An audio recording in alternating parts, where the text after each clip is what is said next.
Maybe I'll try it someday in the next round. Not yours. I'll wash it all for you. I would buy it, you weirdo. No, Hannah and I do not share sex toys. No, we don't, guys. We don't. Welcome to Pelvic POV with your hosts and doctors of physical therapy, Amanda Neary and Hannah Meyer.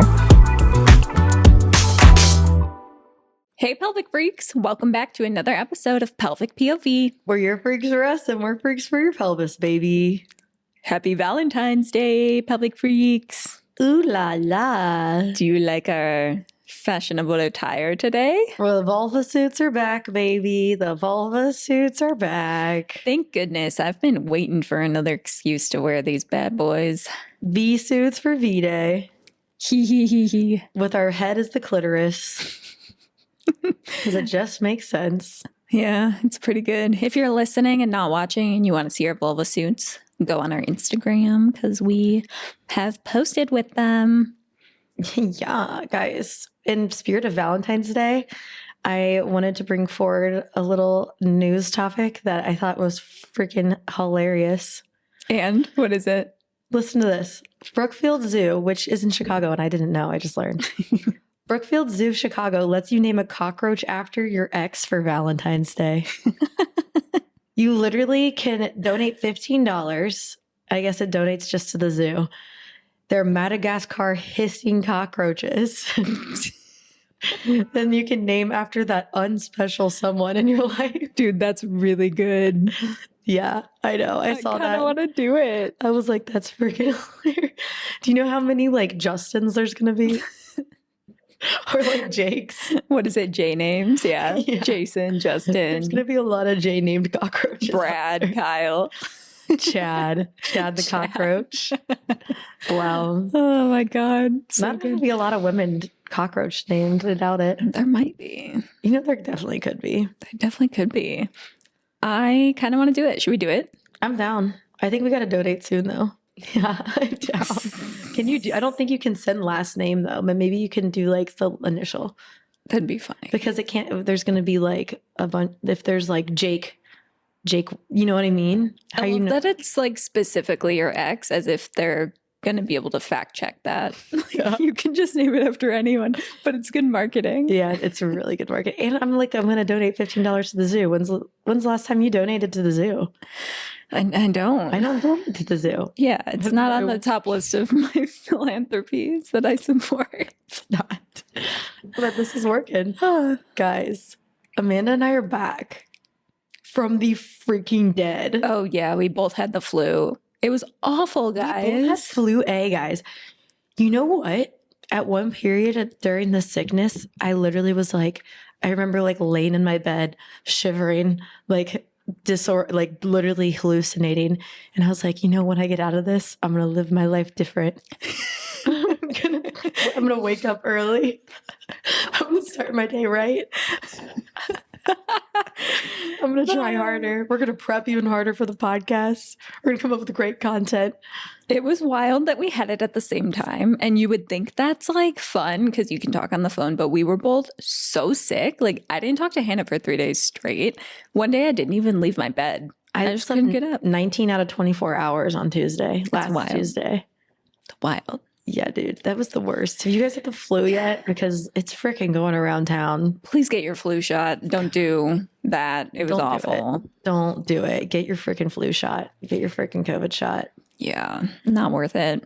Anyway, what are we going to talk about today on this lovely Valentine's? So, guys, last week on the pod, we talked about some like non-sex content for Valentine's Day. Yeah, some date options that aren't like sexually charged. Super hyper focused on sex because Valentine's Day is a day of sex. Let's be honest. And it can be a lot of pressure if you're not wanting to have sex, you have pain with sex, and you just don't want that to be the focus of the day. Mm-hmm. So we wanted to send you guys some options or let you guys know of some options. But today we're like, okay, for those people that do want to get a little freaky on Valentine's Day, and let's say you do have pain with sex, let's talk about some positions that could be helpful to try to make sex a little bit more comfortable. Heck yeah. This is something we do often as pelvic floor PTs. We get people asking us, how they can continue being intimate with their partner amidst the pelvic pain that they're experiencing. So we wanted to bring that into a podcast episode for y'all. Oh, yeah. Woo! My tip number one for, let's say you have pain with intercourse. Let's say you're returning back to intercourse for the first time in a while. I always recommend missionary pose to start because you can lay down on your back and be fully relaxed, right? And you can, if you're on top or you're in like a position where your muscles have to be turned on and activated, it's harder to relax your pelvic floor. So I always say start with missionary and see how it feels. And bonus points, you can throw a pillow under your hips to just help better align. It's better with the angle and allows for more, I would say, smoother penetration, which I think helps to make it a little bit more comfortable when you're, getting back into sex, let's say postpartum, and you're having some pain with intercourse, or just in general, if you're trying to have pain-free sex and you're trying out different positions. Yeah. I will say for penetrative sex, like penis vagina, or if you're using a toy or a finger or anything, my experience with patients is that if they have pain with sex, it's usually worse during like a doggy style where you're up on hands and knees, or any like standing bent over positions. And I believe that is because you are a little more tense in your pelvic floor in those positions because you're not fully relaxed. So laying on your back, whether your legs are supported or you're like holding them up yourself, or just like laying with your knees bent, feet on the bed or whatever surface you're having sex on, that will allow your pelvic floor to relax a little bit more. So that can help elongate those muscles, and it's reducing some of that tension. And this doesn't have to be penis and vagina. This could be strap-on and vagina. This could be finger and vagina, and like any of those methods of penetration as well.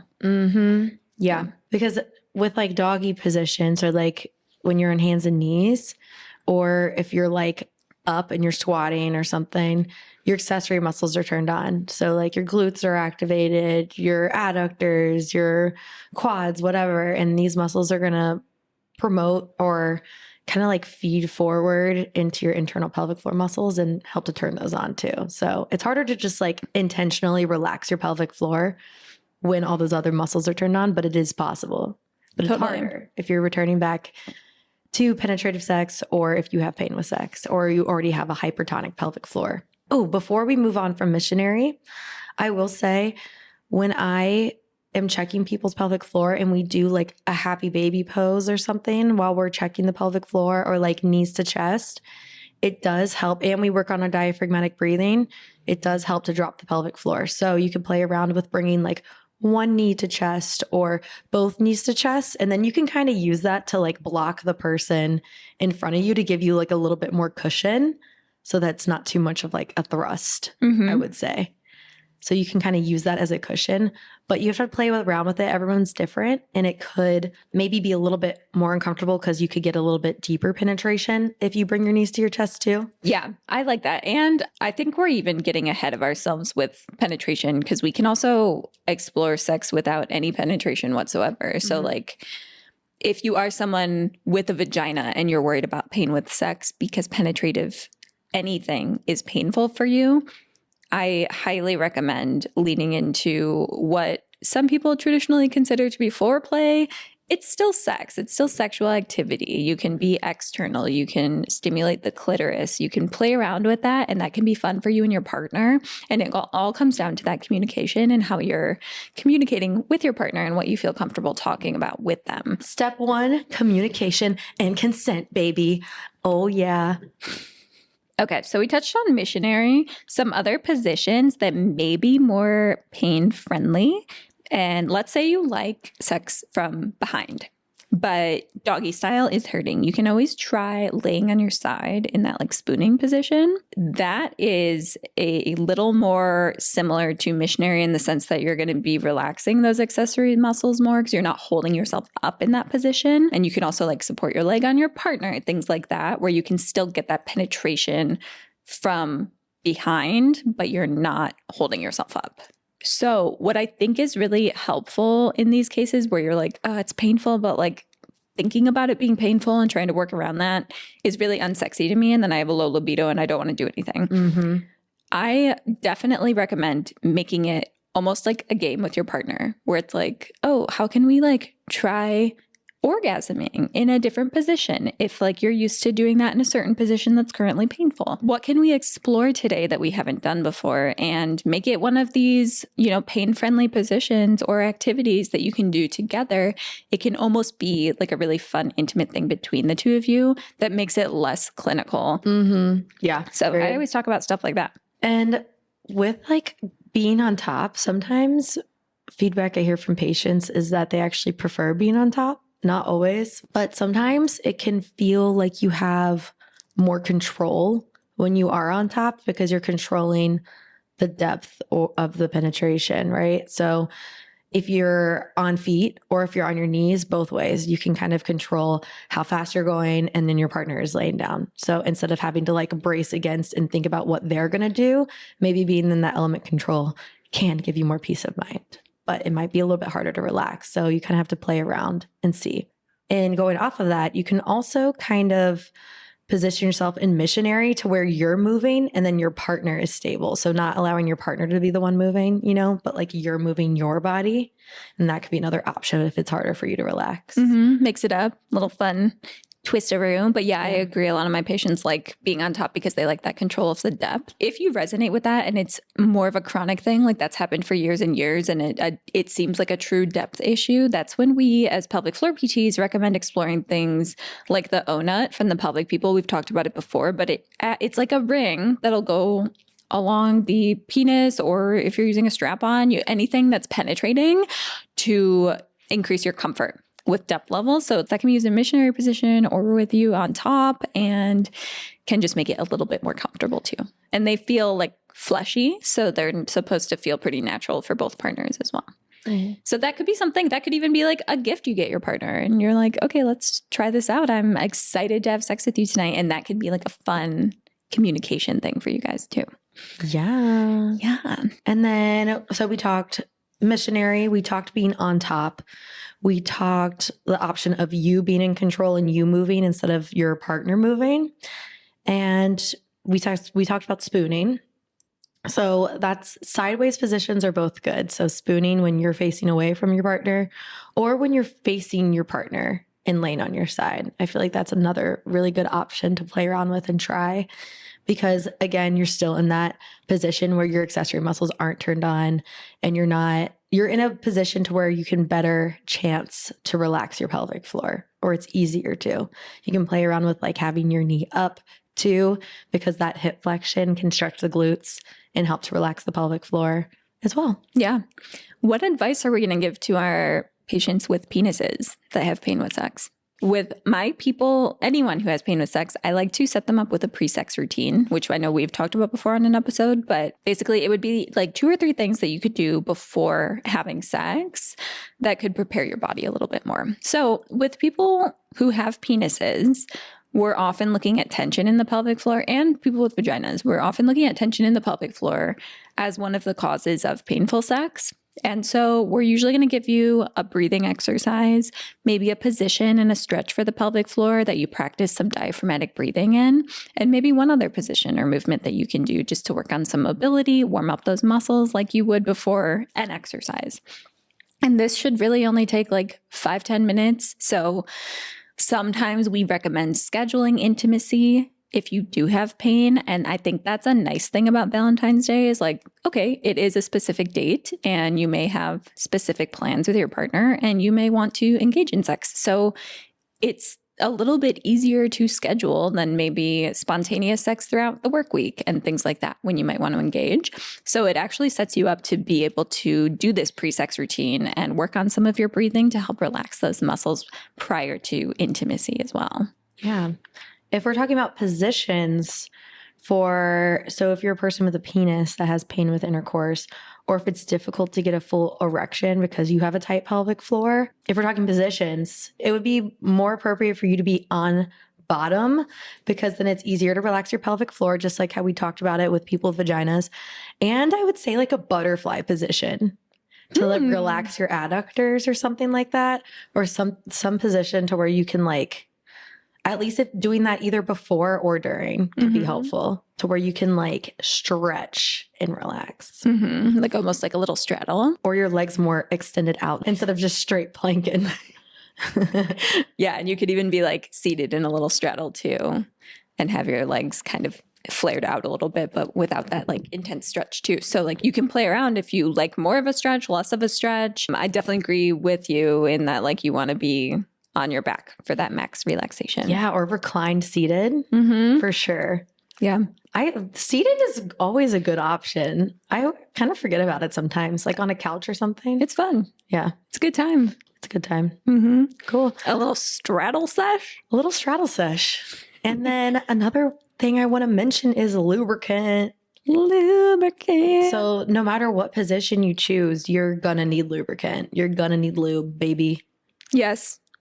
Full send it. And we've talked about lube a lot on here, but we like Uber Lube. At least I like Uber Lube the best, but it is silicone based. So you're not going to be able to use it with things that are silicone, of silicone entities. Of silicone entities. Does that make sense? That means sex toys. Yeah. And my backup option for me, at least, would be Good Clean Love. Yeah. I like Good Clean Love. One, it kind of smells good. Well, do they have scented ones? It's like, they might have like flavored ones. I'm not sure. Yeah, I forget. They do smell good. But Good Clean Love in general just like smells good for some reason. I just like that sexy little Uber Lube bottle. Uber Lube's packaging just slays. It's good. It looks good in the nightside table. Water-based isn't my favorite for sex because I feel like it gets absorbed into the vagina so quickly and you have to keep reapplying it, which you can still keep reapplying no matter what. I recommend reapplying throughout sex because it will dry up like with more friction. But I feel like water-based lubricant really just does quicker. But it is better for you if you're prone to yeast infections, UTI, stuff like that, because it's a little cleaner. But I don't know. I just really like silicone based. Yeah. My fave. Yeah, I agree. It's the slipperiest. So we talked about a lot of positions, right? We gave you guys some options. On top of choosing whatever position you're going to try out this V-Day, we recommend trying some kind of vibration or using a sex toy in this position because that can help with your pleasure and getting that external stimulation. That was my next point. I Yeah. was going to say, on top of positions, this is a perfect opportunity to, if you don't have any toys, to buy a new one and try it together. And it can be a Valentine's gift, or it could just be like, hey, I'm so excited to have sex with you. I really want to try this. That's fun. Or use something old reliable on the nightside table and let it help you get in the mood and experience that pleasure without the painful stimulus, and then go from there. The Satisfier Pro 2, if you know, you know. You know. I don't have that one. I thought you did. No, you have that one. Yeah, I do. Well, yeah. So, fun fact, Hannah and I were just gifted some toys to try by Balesa, and did you try your new toy yet? I did try it. Girl, it was good. You liked yours? I'm obsessed. I wanted to try yours. The one I got, I can't decide if I like it yet or not because I've never used an internal vibrator, like something that you insert. I've always only used like external stimulation. Wait, which one did you take the one with the little tongue? I chose the Flutter Vibe. Okay. Which is literally like, you guys can look it up on Balesa Co, but it's like you insert it into the vagina and it like, it's like hits the clitoris from internally, like your G-spot, and then it's externally too on the clitoris. And it's like a tongue flickering thing. I liked it, but like it was like a first time experience for me because I've never done like an internal vibrator. That's so it was just new and it was strong because you were like, I don't know if I can handle that. And I was like, I don't know either. But I tried it and it was great. But like also like, yeah, it was just a lot. Yeah. I have to get used to it. Yeah. That's fair. Maybe I'll try it someday in the next round. Not yours. I'll wash it all for you. I would buy it, you weirdo. No, Hannah and I do not share sex toys. No, we don't, guys. We don't. The one I got from Balesa is called the Thump. And I'd say it's more clitoris heavy, but the The bottom part can definitely be inserted because that vibrates too. Oh. So you can use it either way, but not at the same time. Yeah. So I'm excited to try it in like both capacities. Yeah. See how it goes. But That's fun. It was good. Nice. We also just did our giveaway on Instagram. Make sure you guys are following us on Instagram because we will be doing more giveaways too. Yeah, we gave away 2 vibes. We gave away 2 vibrators. We gave away 1 bullet vibrator and then 1 whisper bullet vibrator. And the whisper bullet has whisper technology to make the vibrations silent. So let's say you're trying to have sex, but be quiet, or if you're trying to have masturbation. If you're trying to have masturbation If you're trying to have masturbation and you want to be quiet, then you got to miss a whisper bullet. Guys, we're giving away some cool stuff. We gave away those vibes. And think about if you have a roommate and you're masturbating, you don't want them to hear the vibration. You can just do it whenever you feel like it and not worry about who's standing outside your door.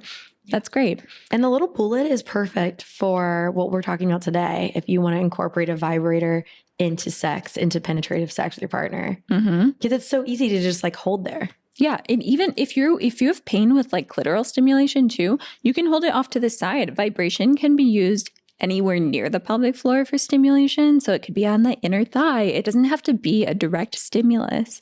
Playing around with these different devices, tools, toys, anything like that can help make intimacy less scary and more pleasurable too. Yeah, even like warming up with a vibrator. Remember, the clitoris, guys, is not just where you think it is. It extends down on either side.